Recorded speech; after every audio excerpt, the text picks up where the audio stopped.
ॐ तव कथामृतं तप्तजीवनं कविभिरीडितं कल्मषापहं श्रवणमङ्गलं श्रीमदाततं भुवि गृह्णन्ति ये भूरिदा जना. The nectar of thy words revives the scorched spirit of human beings. They purify the sinner and are the life of the holy. To hear them itself is auspicious and peace generating. They are the real givers who spread thy name far and wide. Om. Welcome to the scripture class, and today's scripture is the Gospel of Sri Ramakrishna. In the Gospel, the chapter we studied last, it is entitled A Day at Dakshineshwar. M has given the headings, title of each chapter of conversation. Though the chapters are given different names, but there are so many things, so many conversation of different types. Master with the disciple, master's broken arm. It doesn't confine only to the master broken arm. There are all spiritual topics, all the talk of God. Sri Ramakrishna was nothing but God. He always thought of God. He spoke of God. He dwelt on God. You'll find in every chapter, whatever is the topic, doesn't matter. It's all conversation about God.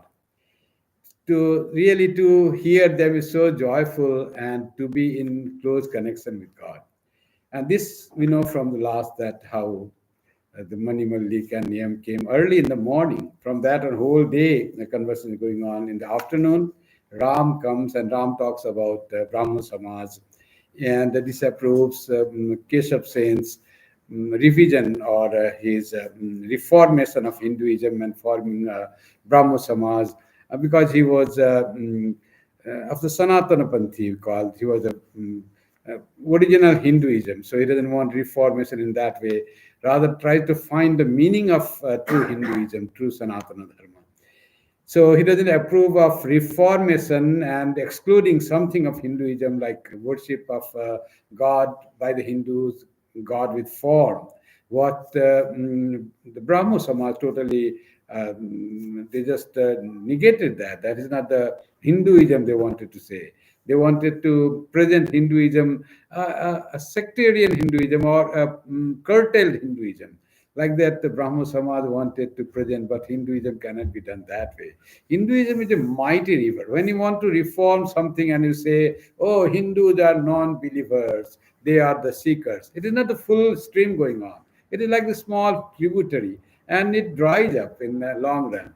Hinduism is a mighty river, Ganga.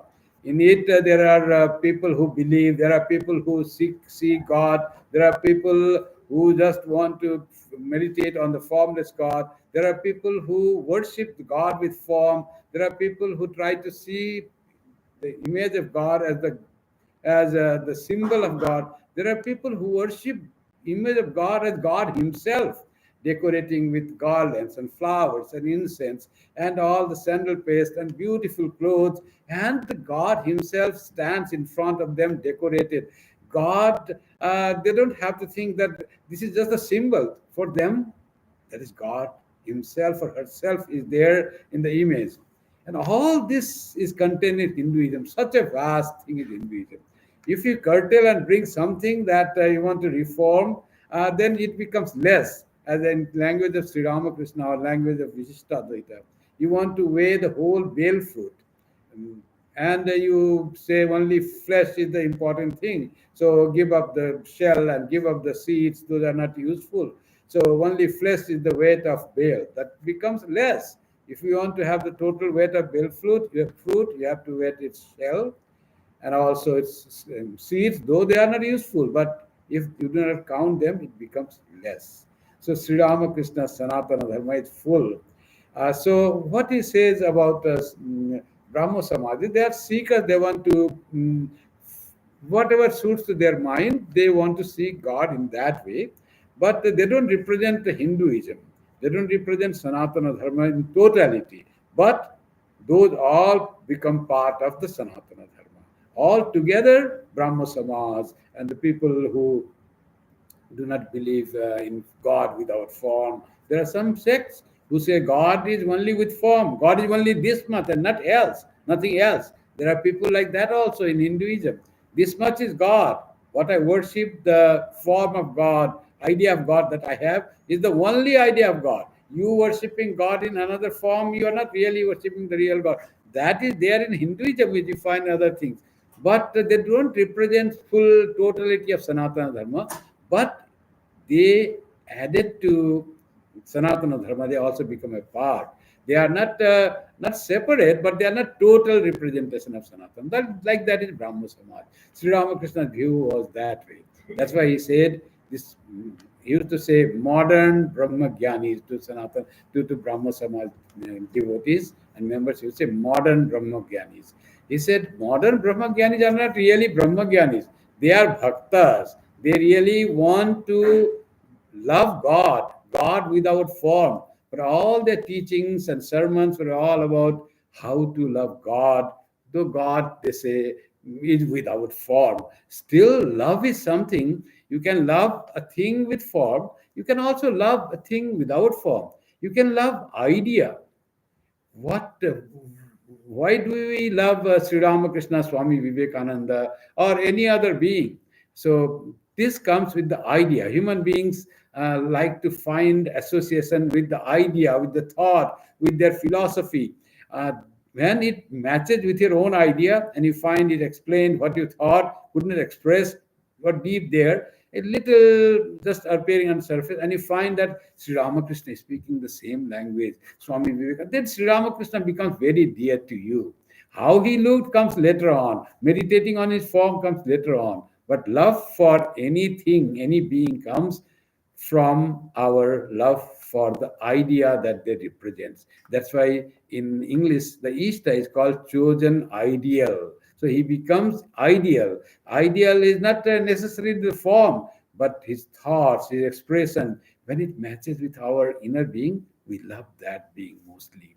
So that's what Sri Ramakrishna said about Brahma Samaj to about the Keshav Sen. He knew the greatness of Keshav Sen and his genuine love of God and his spiritual height. Sri Ramakrishna was aware, which other Orthodox Hindus didn't like because of his formation or curtailing himself from the majority of Hinduism, from the original Sanatana Dharma, and forming a small sectarian group. So, but Sri Ramakrishna says they also add to the Sanatana Dharma. They may not fully represent, but all together is Sanatana Dharma, not excluding Brahmo Samaj or other person that worship only one form of God. All together are parts of Sanatana Dharma. It's so vast.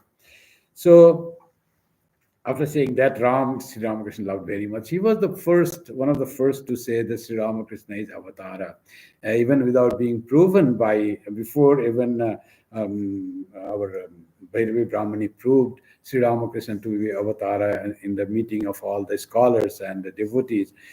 This Girish Ghosh came later. Girish Ghosh was also full of faith that Sri Ramakrishna is none other than Avatara. So much of love no human being can have, says Girish Ghosh. This extreme love for a person like him, no other than God can do that, he says. I have been so many defects, so many mischiefs, so many the things that I did.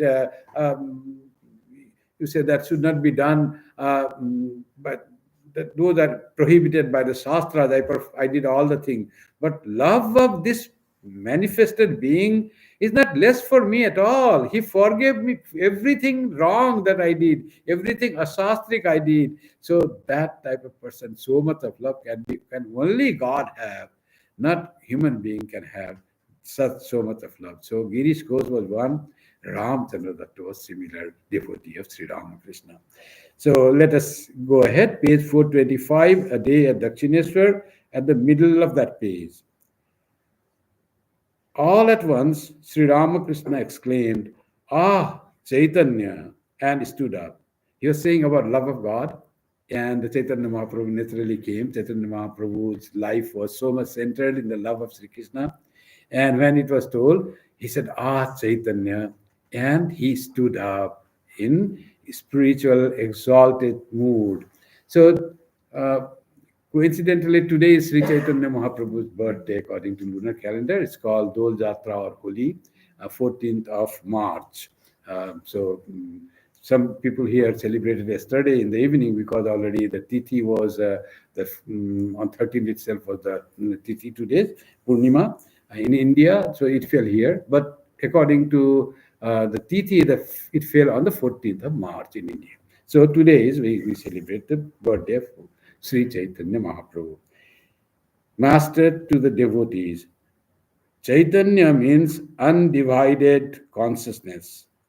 Vaishnava Charan used to say that Gauranga was like a bubble in the ocean of undivided consciousness. This consciousness is very difficult to comprehend. It's the awareness by which we are living. So, consciousness is something by which we gain the knowledge, we gain the awareness. It is all pervading, inseparable, undivided. So, this undivided consciousness is infinite. And the expression of some great spiritual persons like Chaitanya is like a bubble in the ocean of consciousness. One beautiful song by Premeshananda, he says, Arupo Saire Leela Lahari, Utilo Mridula Bai. It's a huge ocean of Leela. Then it came, the wave of Leela, it came, whole ocean of Chaitanya, whole ocean of God, infinite, undivided ocean of God. In that came the wave of Leela. And that Leela took a form, and the form was Sri Ramakrishna. A little part of that Chaitanya became, as it were, Sri Ramakrishna's. For it took form. Form cannot be infinite. The being that is behind the form is infinite. Sri Ramakrishna represents Sri Ramakrishna, the manifested Sri Ramakrishna represents the manifestation of that undivided infinite consciousness.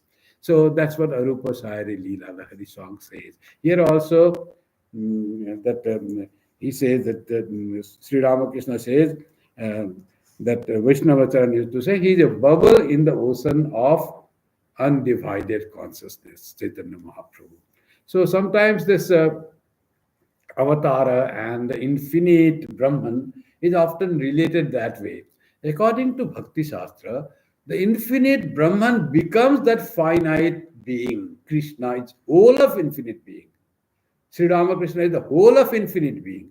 But some say infinite being is so infinite that when it comes like form, it's like a simulation, like a symbol, like a representative of that. And saying that this infinite being is so blissful that even Shankara, even your Vyasadeva saw that infinite bliss, infinite consciousness from far away. And Shukadeva just does that ocean. That was, and he gets so much of knowledge. Just he could touch because he's with form. And Shankara himself didn't merge. Shankara drank that water of Chaitanya, that blissful water. Shiva, Mahadeva, he just drank a handful of water. So that is how they describe this infinite consciousness is so powerful experience.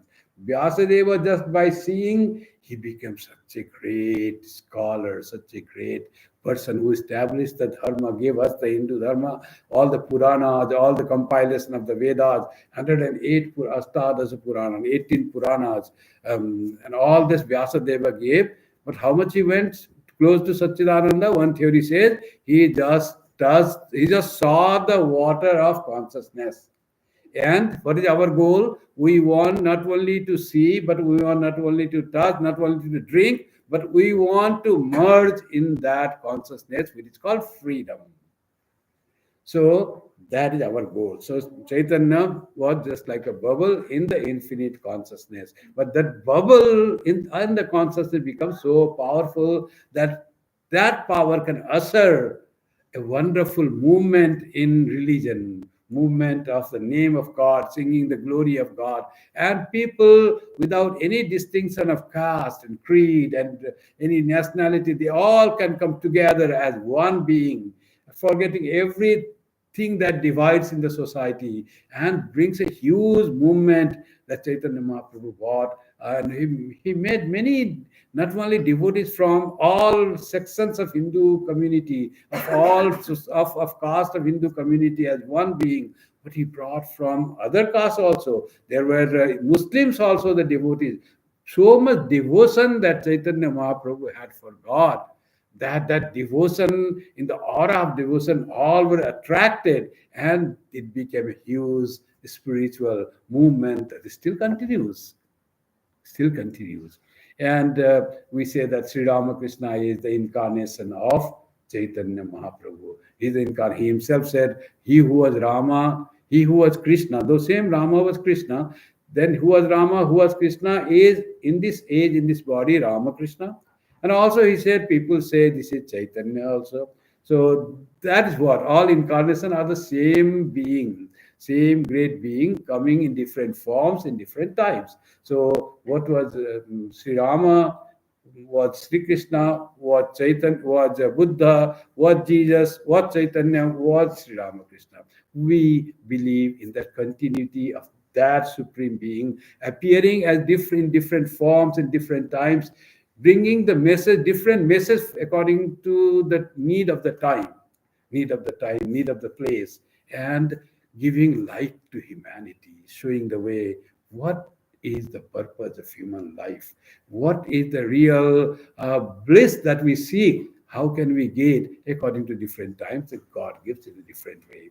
So that's what Vaishnavacharan said. To the elder Gopal. So elder Gopal is Budo Gopal, he used to say, the old Gopal sometimes, English term elder Gopal, because there were other Gopal. There was Hudko Gopal. So Hudko Gopal was the younger Gopal. So, and this is elder Gopal, who later became disciple of Sri Ramakrishna. And he was the senior most in age. And he was older than even Sri Ramakrishna. So this Swami Advaitananda, his name became. So he says to Elder Gopal, do you intend to go on a pilgrimage now? So it was when he was in Dakshineswar itself. So Elder Gopal, his wife had died, he was alone. So he wanted to pass in spiritual practices. So he wants to go to pilgrimage to different places, and he wants to when in Kashipur, he wants to give Gerua clothes to monks in your Ganga Sagar Mela. There are many monks come, like you see monks are gathering in Kumbh Mela. In Ganga Sagar Mela also many monks come. So there he wants to go and distribute. Both times Sri Ramakrishna had some message for him. That time he says, where you have to go to find true sannyasis? You see the young boys, they are better than the sannyasis. Give you all a Gerua clothes to them. And Sri Ramakrishna was given the whole bundle, 12 clothes. He gave one by one to each. They were not sannyasins yet. Sri Ramakrishna was making monks of them. So he gave to 11 and one was left. He gave that to Girish Ghosh. And here what he says, you want to go to pilgrimage now, Gopal? Yes, sir. I should like to wander about a little. Ram to Gopal. He, meaning the master, says that one becomes a Kutichaka after being a Bahudaka. The sadhu that visits many holy places is called a Bahudaka. He whose craving for travel has been satiated and who sits down in one place is called a Kutichaka. So Sri Ramakrishna had said to, and Ram remembers this, everything that there are many people like Yam's memory was photographic. He remembered every word. He used to meditate. The whole scenery of the meeting used to come before his eyes by the divine grace. But Ram also was a very intelligent professor in the university, medical college. Ram also has written a message of Sri Ramakrishna. Swami Chetananji writing Gospels of Sri Ramakrishna, not the Gospel.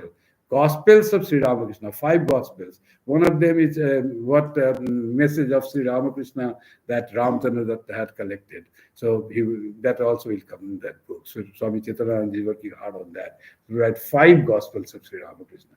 As we have 4 Gospels in the Bible according to 4 disciples of Jesus, 3 direct disciples, one indirect disciple. Like in here, of course, all five direct disciples of Sri Ramakrishna. Other than I think Yam, he had collected all that and he's writing that book. So he remembers about Kuti Chak and Bahudak. Udaka means water. Bahu means many. Kuti Chak means one who is established. Bahudak means who drinks water at many places. That is, who goes to many pilgrimage. In fact, Tirtha itself means water. Hmm. Tirtha is some river, some water. Because all tirthas are associated with water. they take they take a dip in somewhere. Everywhere you go to Kedar, Badri, you go to Kailas, everywhere some water is there. Manas Sarovar is there. In Kedar, some river is there, Mandakini, like that. All the places, some river is there. Gangotri, Yamunotri, of course. You go to Varanasi, there is Ganga. So something Tirtha has to do something water. In our Sannyasa system, the Sanami Sampradaya, all the Sampradaya has what Vedas, what are the names, what is Tirtha, and Tirtha is river. Which river is holy to that Sampradaya? For example, ours is Puri Sampradaya. Our headquarters is our Pitha, Sankara Pitha is Sringeri, and the river flowing there, that is our Tirtha. So, like that, Tirtha means water. So, Bahudak drinks water of many places. He travels to many places. And Ram says, in the beginning, wants to travel to many pilgrimage, holy places. And after that is done, then person settles down at one place and becomes Kuti Chak. He now is fixed, settled. Now no more traveling around. That is done. And why it happens? He says, moving many places, Ram explains that he, okay, the sadhu that visits many holy places is called a Bahudak. He whose craving for travel has been satiated and who sits down in one place is called a Kutichak. He also tells us parable. Sri Ramakrishna tells us a parable about um, trying to find holiness or trying to find the goal with hard labor and then settling at one place finally, tiring the wings. They say all our sadhanas, all our spiritual practice are just tiring the wings. And after tiring the wings, then we understand that nothing we can gain by spiritual practice. All can be gained only by surrender. After tiring, doing a lot of japam, meditation, and then finally found you could not reach Brahman. Then you say, Thakur, you are the only one. Please grant us. Kripa hi kevalam, kripa hi kevalam. That's what the final thing comes. But before that, that Kripahi Kevalam will not come unless we tire the wings. And he's the tiring the wings, the story of Sri Ramakrishna. He also tells that Sri Ramakrishna also tells us a parable, Ram is saying. Once a bird sat on the mast of a ship. When the ship sailed through the mouth of the Ganges into the black waters of the ocean, the bird failed to notice the fact. When it finally became aware of the ocean, it left the mast and flew north in search of land. But it found no limit to the water and so returned. After resting a while, it flew south. There too found no limit to the water, painting, panting for breath. The third, the bird returned to the mast. Again, after resting a while, it flew east and then west, finding no limit to the water in any direction. At last, it settled down on the mast of the ship. So, tired the wings, found no respite, nothing can be done, so sitting on the mast. There's a beautiful Bengali song which says, Pakhi tui thik bose thak, thik bose thak, thik bose thak, Ramakrishna namer mastule. Mastule is the mast. Oh, birds, you please settle on the mast of Sri Ramakrishna's name. Ramakrishna namer mastule.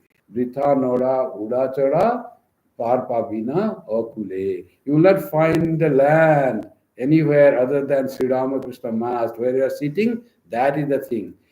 So bird went to the ocean to the north, and it was when he realized bird realized that the ship has already gone to black waters, Kala Pani.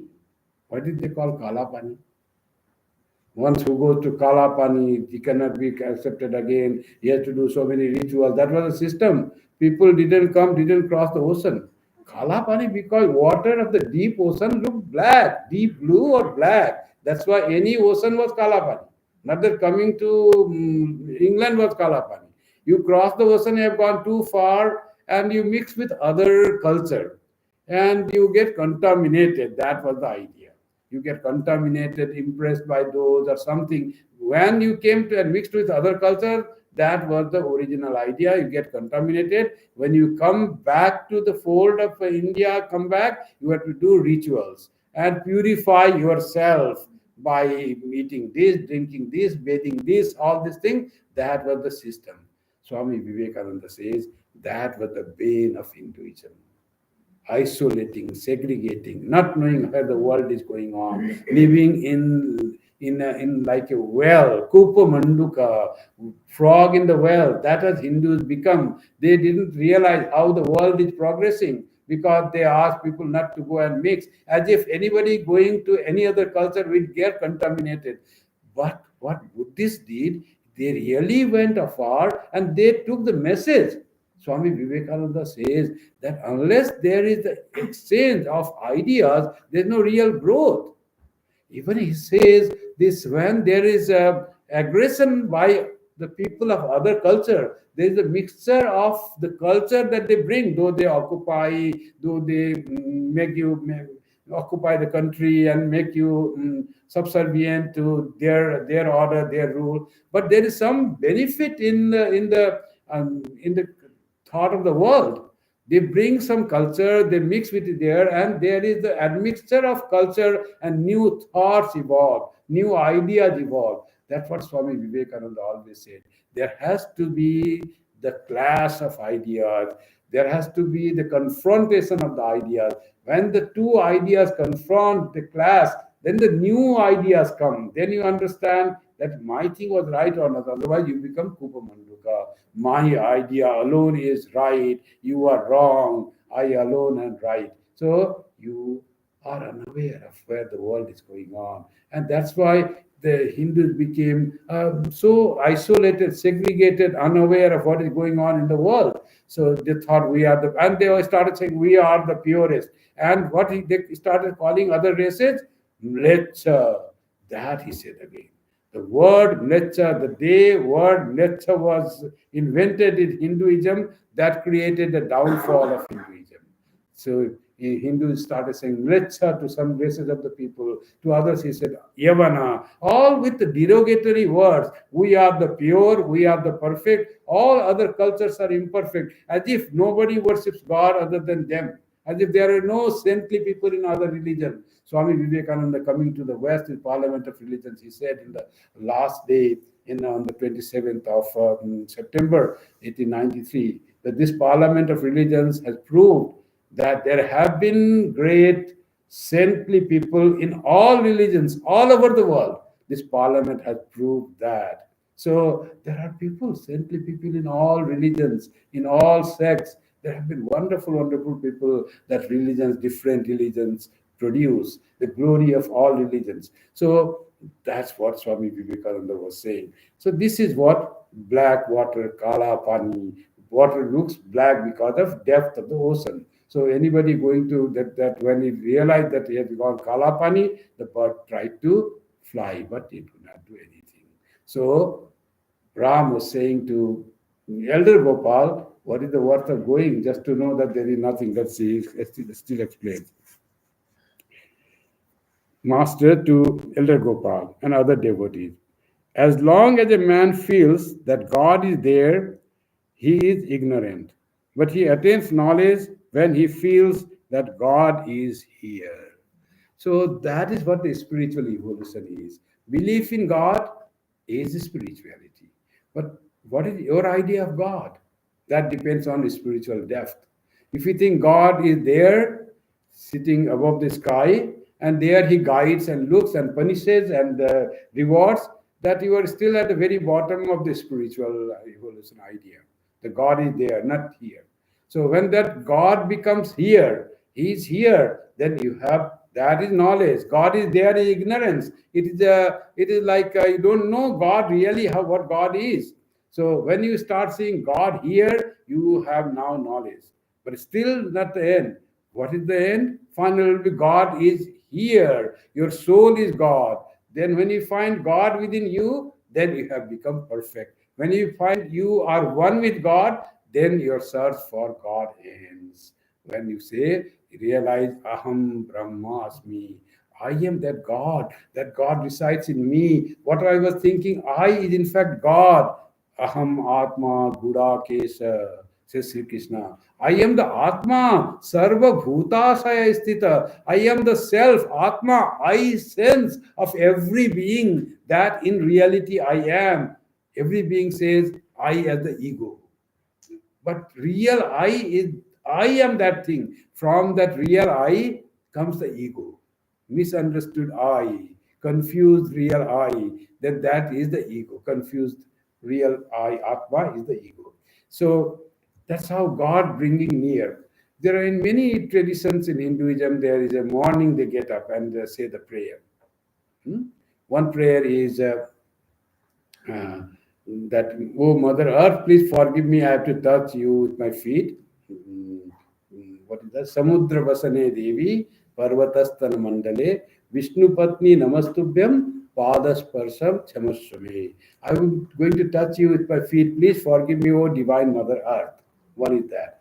Another, they do every day, daily morning prayer just before they set their foot there. They would say their hand. What are the feet? I'm touching you with feet. Oh Mother, you are the consort of Vishnu. What is Vishnu? All pervading divinity which holds this earth. And this earth is holds this earth. In our puja time, the first mantra when we purify the asana, it says, Prithvitvaya Dhrita Loka Vishnutvam and Devitvam Vishnuna Dhrita. Oh Prithvi, you are holding earth, you are holding the whole creation, whole our creation, our planet. And you are being held by Vishnu, Vishnutvam Vishnunadita, Devitvam Vishnunadita. And please purify my asana that rests on you, O Prithvi. So after that, there is a Kara Darsana Prarthana. Many of must have seen Karagre Vasate Lakshmi, Karamadde Saraswati, Karamule to Govinda, Prabhate Karadarshanam. First, your hand, the work is given, all the divinity sits on your hand. It can produce everything that you need in your life. Karagre Vasate Lakshmi, Sampatti, wealth, the things that you need, all can be got by your hand. Mother Lakshmi sits on your hand. And whatever knowledge, speech, aesthetics, arts, they're all Kara Madhya Saraswati. Whatever the joy that we seek, bliss we seek, Govinda, God Himself sits at the base of the hand. So hand is full of divine. You are divine. You just see and find God in you. You bring God, not God from heaven to your own hands. The God sits in your hands. God has come closer to you. And when there is Govinda, the bliss, Govinda, God is blissful thing. That's why they say Rama Rameti Mano Rame Mano Rame. Sahasranama Tattulyam Rama Nama Varanane. Rama iti is the blissful Rame Mano Rame. It's so manoram, it's so beautiful and enchanting and joyful thing in the name of God. That name, if repeated once, is like reading Sahasranama Varanane. Sahasranama Tattulyam Rama Nama Varanane. Repeat Rama once, it is like reciting the 1,000 names of Vishnu one times in one name. If all concentrate, it becomes Rama. Rama is what? Rama is God. Rama is not only the son of Dasaratha. Even before Dasaratha's son was given name Rama, there were Rama. Rama was there. That's why Shiva chants Rama. Even before Rama was born, Shiva chants the name of Rama. Parshurama, his name was Rama. Parsu was added because he used to move with the axe. That's why Parsu was the adjective. The Rama with the axe, that's why the Parshurama is Rama. So there were Rama. Shiva chants Rama from whenever he started having the yoga. So Rama is chanted. And when the Rama Nam was given, when the Vasishtha gave, then wanted to give the name to this person name, this boy was born. Dasaratha was so happy he didn't have any children. By his prayer on the Havana, and he got the first son, eldest by few seconds, few minutes maybe, not by years though. All were born almost together, all four sons. So because all they were born by the blessing, divine blessing. So one fruit was cut into four, and they all three of his wives ate those at one time, and they were almost of equal age, all four brothers, and yet they all revere Rama as their father because of his qualities. Like Narendranath was revered all by all his brother disciples, not as brother disciples, but as master, but as Sri Ramakrishna. So much of power and so much of leadership because of leadership qualities. So that quality when is there, that's why in office also, young man can become a boss, less age, but intellect, power to guide, take the responsibility. Older person will be the remain same subordinate, same clerk. Young person coming, he becomes the boss. Like that, Rama becomes that way. And when the name Rama was given, Vasishtha gave, Dasaratha says, what name we are giving to my son? I got this wonderful son who is going to be the heir of this whole this Ayodhya and this Kaushalya, this kingdom of Kushala, and this Ayodhya Nagari. You are giving such a short name, Rama only. You should give a long name. As they say sometimes the kings used to have long names. All the adjectives used to be given, and they used to write the name. So then Vasishtha said, but you know how powerful is the name? Rama seems to be simple, but this Ra and Ma are very powerful. It comes from two mantras. Rama comes from Om Namo Narayanaya. And not only the Ra is from Narayanaya, if you remove Ra, Ra is the main soul of Narayanaya. If you remove Ra from Narayanaya, it becomes Om Namo Nayanaya. It becomes not I bow down, I worship, I meditate on God, but on something worldly. The mantra becomes divine by the presence of Ra in the mantra. So Ra is that important part of that Namo Namo Narayana. And then Ma comes from Om Namah Shivaya. And if you remove Ma from Namah Shivaya, then it becomes Om Namah Shivaya. Oh, I bow down to inauspiciousness. All auspiciousness, all goodness, all power, divine power is because of the letter Ma, sound Ma in Om Namah Shivaya. Then Dasaratha was convinced and his name became again Rama. So Rama was that. That's why one Rama is equal to 1,000 names of Vishnu. Sahasranama Tattulyam Rama Rama Nama Bharanami. That becomes closer to us. When God is closer to us, that is knowledge. When God is there, He is residing in heaven, very far. He is in the temple, that is also quite far. He is here with me. He is in my hand residing. Come quite close. He is in my heart, residing in my heart, in the lotus of my heart. He has really become close to you. Now, more love for God happens. Then what happens? Then prem ki gali ati saakaro, isme do na samay. The lane of love is very narrow. Two persons cannot walk in this. जब मैं था तब हरि नहीं, जब हरि है तब मैं नहीं. When I was walking, I was trying to love God. Then God really was not there. When I really found God and I see God walking, then I don't find myself. I have merged in God. I have become one with God. That is what the power of love. Love is a great uniting force. It can unite us with the whole universe. We can become one with the universe. We can become one with the consciousness out of love. Love is that power. When we see differences, the love has not come. When I worship God, still there is scope of being united, being one. And when love is really has become one, you become glued, as it were, to become one with God. You merge with God. You don't have your individual existence. The drop falling in the ocean, no drop. What happened to drop? It lost individuality? No, it gained its own real individuality of infinite expanse of water like the ocean. The drop became ocean. Love can do that. You become huge, you become vast, you become your real self. That is the power of love. And God realization is that. So now Sri Ramakrishna gives one beautiful example. A man wanted a smoke. He went to a neighbor's house to light his charcoal. It was the dead of night, and the household was asleep. After he had knocked a great deal, someone came down to open the door. At sight of the man, he asked, "Hello, what's the matter?" The man replied, the guest who had come replied, "Can't you guess? You know how fond I am of smoking. I have come here to light my charcoal." The neighbor said, "Ha ha, you are a fine man indeed. You took the trouble to come and do all this knocking at the door.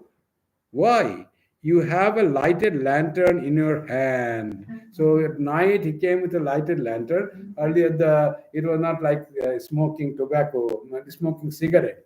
That time they used to smoke tobacco and they used to make it smoke lighted with the help of charcoal. Burn the charcoal, put there, and then put the tobacco and smoke in the some other than thing was there, hookah.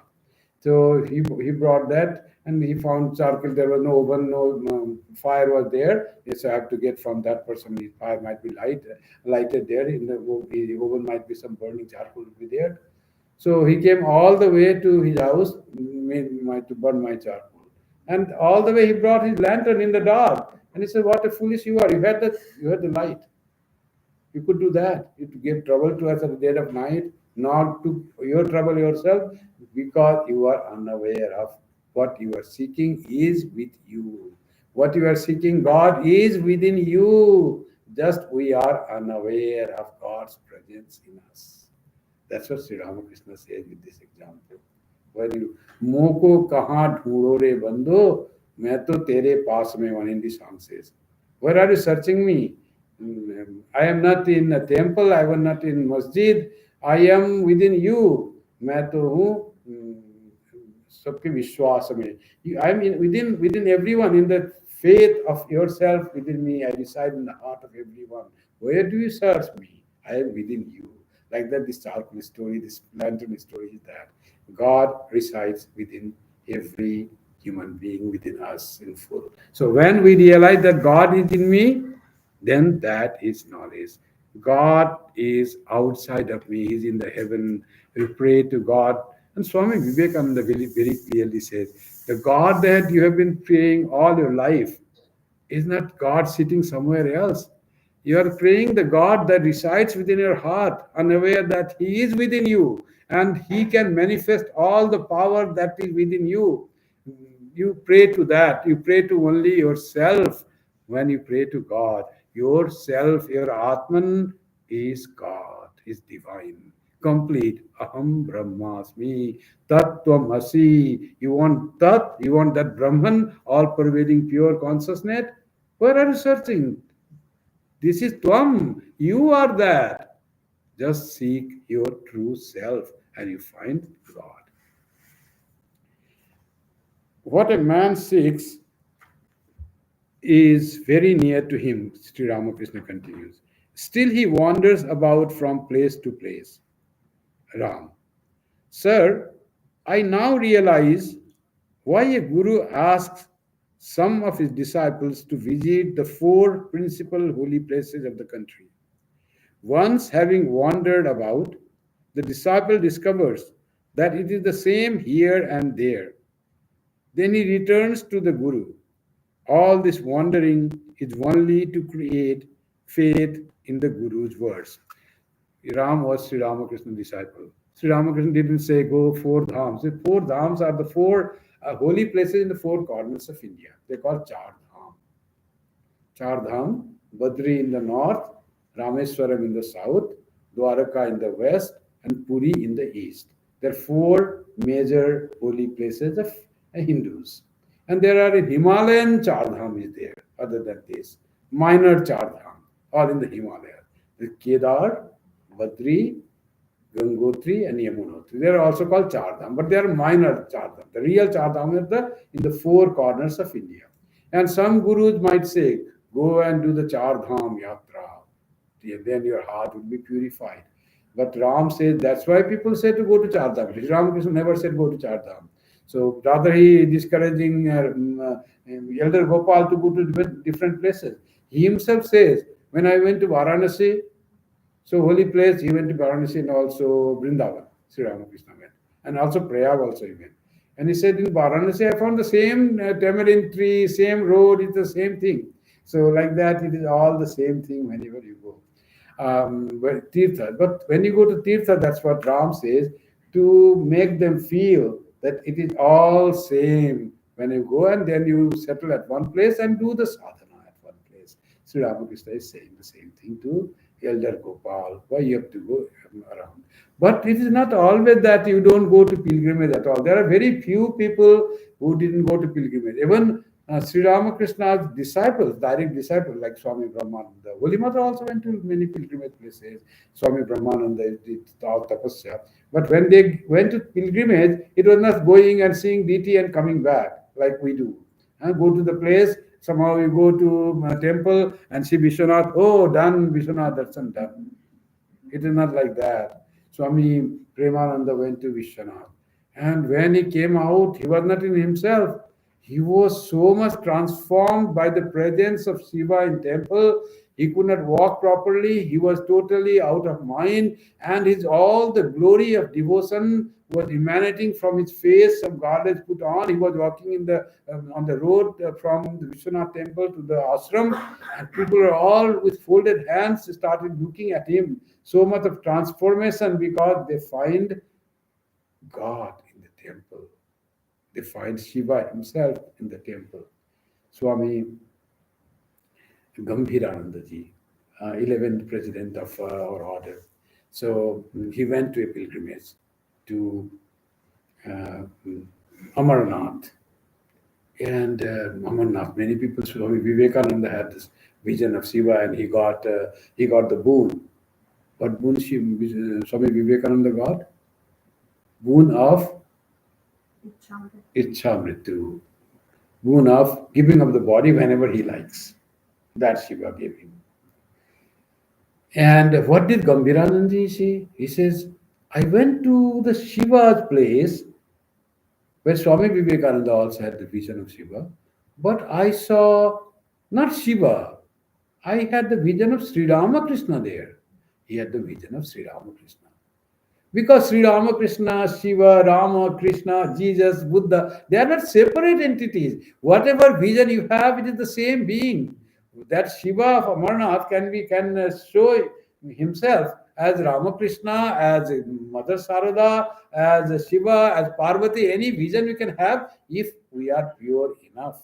And how much love we have for our Ishta, according to that, the God reveals. It's not that by our thought we see. God truly reveals himself in that form because my devotee wants to see me in the form of Sri Ramakrishna. My devotee is very devoted to Holy Mother. He wants to see me have the darshan of Holy Mother here. So he will assume the form of Holy Mother. And people say the form of Holy Mother. Story of Sri Ramakrishna says once Hanuman came to Mathura. Hanuman is Chiranjeevi. He came to Mathura to see Krishna. So he said to his wife Rukmini and said, quickly assume the form of Sita. I have to assume the form of Rama. Because if Hanuman sees Krishna, he will go away. He will not come to us. He only thinks of Rama. So he took the form of Rama. Or revealed himself as Rama.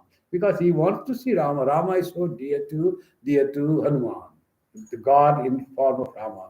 Knowing that all this Krishna, he's Jnaninam Agraganyam. He knows among the wise, He is the foremost.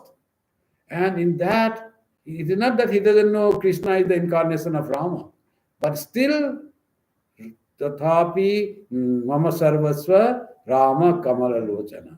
Srinathe Janaki Nathe Aveda Paramatmane. I know. I realize that Srinatha and Janaki Natha are both are Paramatma, Aveda Paramatmani. In Paramatma, they are the inseparable Paramatman. Who is Srinatha or Vishnu, and who is Janaki Natha or Krishna or Rama are one. I know that. Tathapi Mama Sarvaswam. Still, my all in all is Rama Kamala Lochana. I love that lotus-eyed Rama.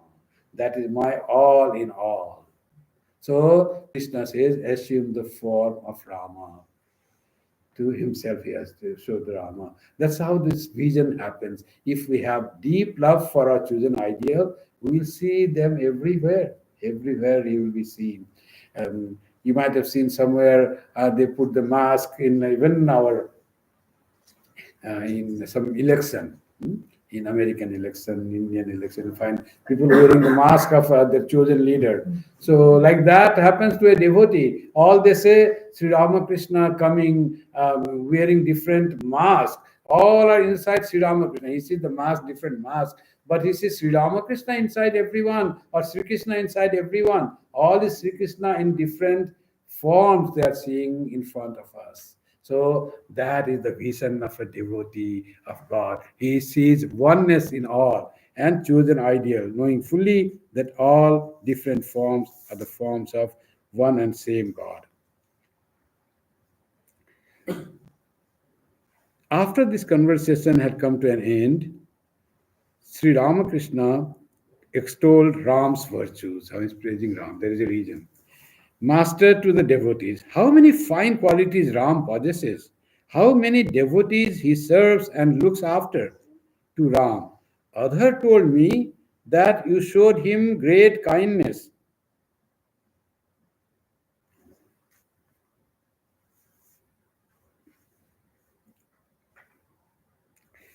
Adhar, and now EM writes about this context, why Sri Ramakrishna said that Adhar praised Ram. Ram had good qualities and Adhar praised Ram. Adhar, a beloved householder devotee of the Master, had recently arranged some religious music at his home. The Master and many devotees had been present, but Adhar had forgotten to invite Ram, who was a very proud man and had complained about it to his friends. So Adhar had gone to Ram's house to express his regret for the mistake. Ram, it wasn't really Adhar's mistake. I have come to know that Rakhal is to blame. Rakhal was given charge. He was going to still say something about Rakhal. Sri Ramakrishna would not listen any criticism about the people he loved dearly. Rakhal, Naren. Naren is going to any places, he's eating anything, somebody has to keep quiet. Oh, don't talk about Naren. What he says when he was saying Rakhal was the mistake, he was given the charge to invite people, he forgot to invite. What Sri Ramakrishna says, Master, at the middle he cut Ram, and then he says, Master, you must not find fault with Rakhal. He is a mere child. Even now, you can bring out his mother's milk by squeezing his throat. The baby, he's like that baby. He just drank the mother's milk. How many times ago? How many hours ago he has drunk as if he's still baby. And if you squeeze the throat, mother's milk that he has just drunk, it will come out. And what was his age? He was over 20 years of age that time. Sri Ramakrishna is a baby. Why do you find fault with Rakha? That's why they say someone has to take the blame. No, others said, I had told Rakhal to say, Rakhal had forgotten. We don't give blame to Rakhal, says Thakur.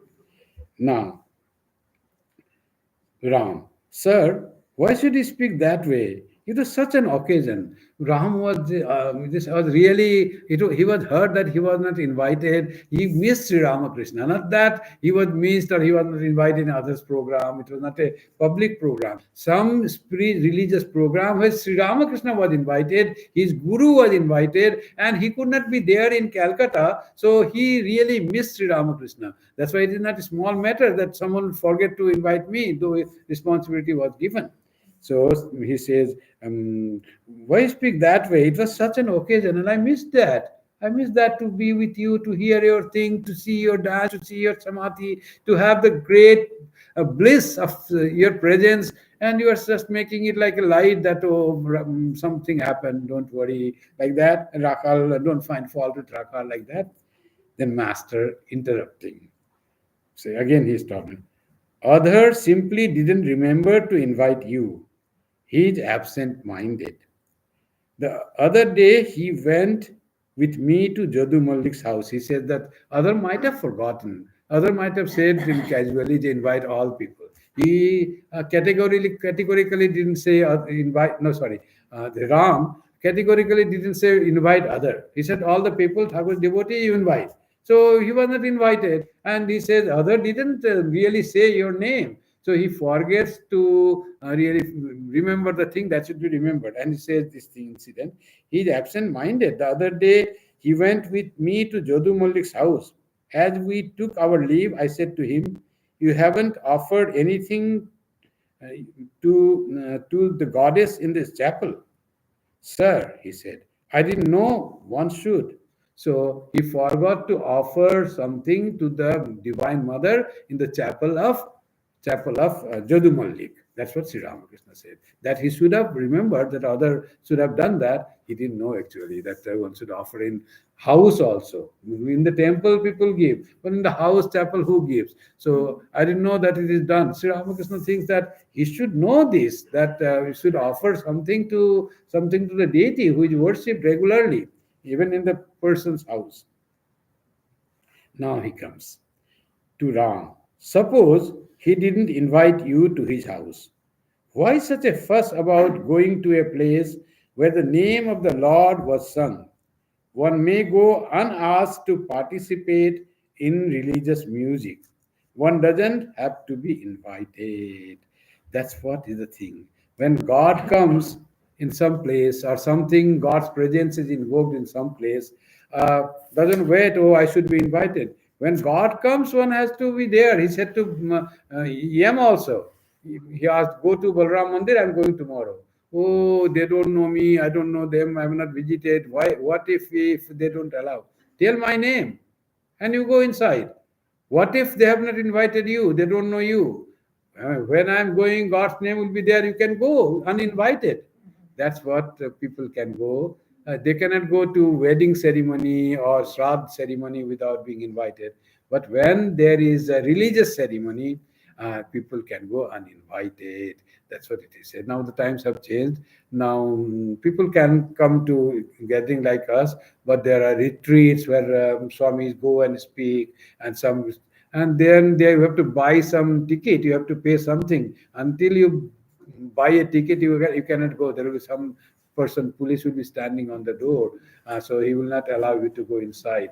So that's a new time has changed because of crowd, how to control. When Sarvapriyanandaji comes, if you do not have some restriction, you cannot afford to, there it will be pandemonium.